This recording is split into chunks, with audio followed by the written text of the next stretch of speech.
Recording. Okay. I'm going to take off my gag. Because, well, that's what it is. That is not a mask. A mask is a thing that goes over your whole face. So you guys all know who watch my videos that I was a supporter of Marianne Williamson for her candidacy for president, which is not to say that I necessarily think she's the most enlightened being I've ever seen, but I thought she would have made an amazing leader. I just saw her latest video that she put out, and I wanted to address some things that she raised because there's sort of a divide in the spiritual community between the people who want to do a lot of good in the world and the law of attraction people who are often accused of being a little bit selfish and as if they're in denial. And there's a kind of it's not black or white. Like there's a nuanced thing that I want to talk about. I actually think I err more on the side of a law of attraction person, that you create your own reality with your thought. But what I wanted to say, there's a nuanced difference. Like it doesn't mean that you don't see the problems. It means that you don't only see the problems. I feel like there's a necessity in our lives to walk and chew gum at the same time, which means that you see the problems, but you're not living according to problems only. You're living according to your vision of what you want to manifest, and then you incorporate the, like at a certain point, if you're thinking positively enough, then the problems actually become part of your solutions, rather than being the thing about if you're always problem solving and you're okay.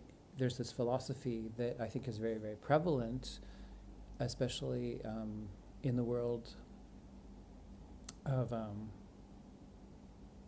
don't know, like business and medicine, and pretty much our whole world structure is based on the philosophy that you have to eat your greens and then you can have dessert, and which is a good policy for food, but that is being applied to problems in a way that means that we are always thinking, okay, we're going to deal with all the problems, and then when our plate is clean, then we'll start living.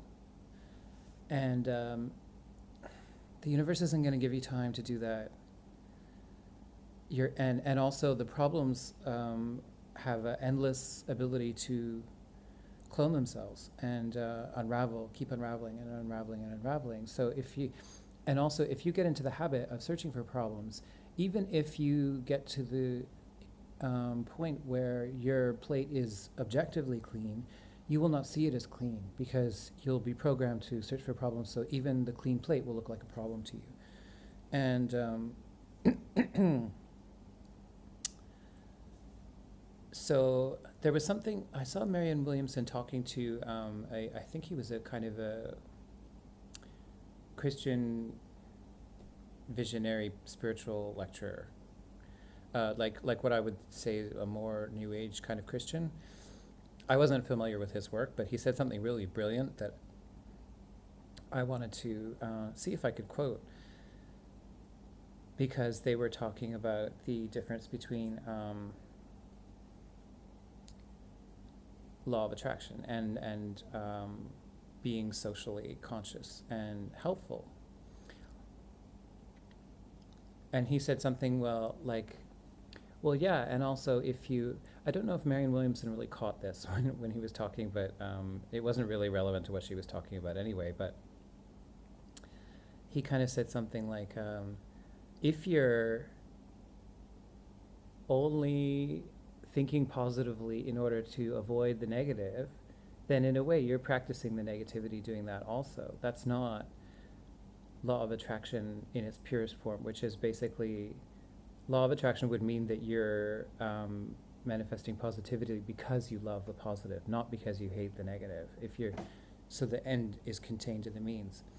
And so I wanted to highlight that quote, which I thought was great. And also, Marianne Williamson talks about how you have to cultivate peace and you can't just endlessly prepare for war and hope that you'll back up into peace, which I think is a good example of how the law of attraction works. And, by the same token, I think we can't just endlessly problem solve without living your life, without being happy, practicing being happy. And so, something else. Yes, I just saw her video, which was very somber. Well, we've all been indoors for a long time. I grew up in an ashram, so there were times where I was alone a lot, and I'm not as uncomfortable with it. This doesn't feel quite as comfortable as when you choose it, but it's not so bad. So Marianne Williamson was saying that things may never go back to normal, and we have to confront that. I disagree, I think. I think I'm going to go right ahead and disagree with that, because I feel like, first of all, if it were true, there's not much point in saying it.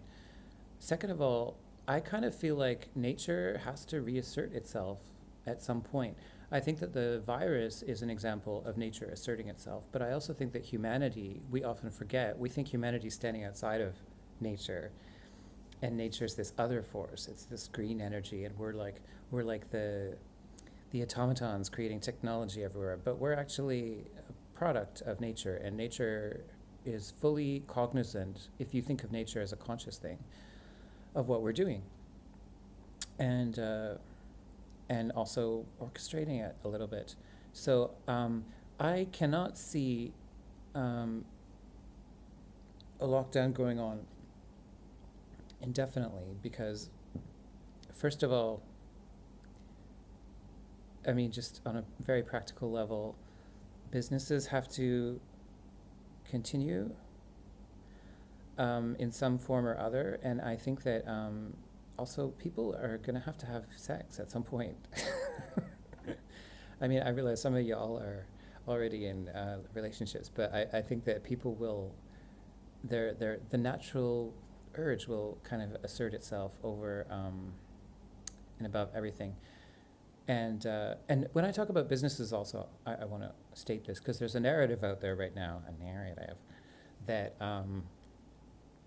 people who are saying that that are complaining about the lockdown or criticizing the stay at home and stay safe kind of mandate don't care about old people, and also that they're pro corporation, which I'm not, for the record, and but I do criticize it.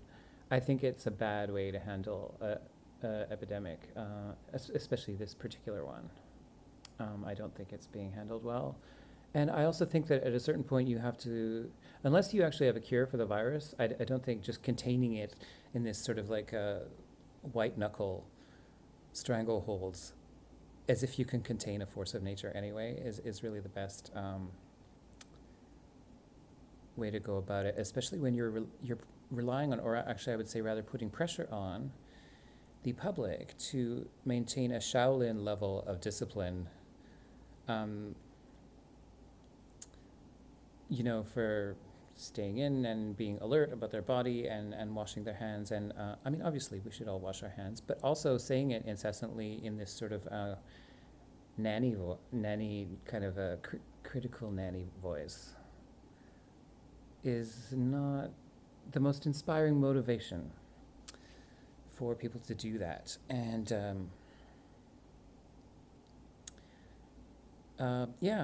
and also it's just kind of interesting to observe that we're all sort of bound and gagged without any government really having to lift a finger to get us to do it. So I feel like nature will assert itself in the near future. That's all. I was going to be really articulate and also really sort of, what's the word?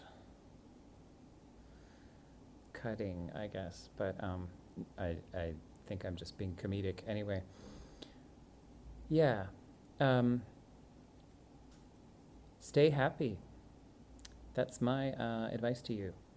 Oh, also, yeah, if, you know, obviously be responsible, like, you know, wash your hands but I want you to do it kind of like in a way that, think of it and do it from your own self. I don't want you to do it because you're scared either of the virus or of people being mad at you. I mean, I'm saying that living in Thailand, I only wear the mask because I want to be polite to people, because I really don't think that it does much. But and I'm a little claustrophobic with stuff over my face, but I wear it. I wear the gag, and but yeah, like bear in mind, because I've heard some stories of people kind of yelling at each other, and people are people, and they're gonna keep being people. Like, you're not gonna have worldwide robotic adherence to paramedic levels of hygiene standards, like, ever.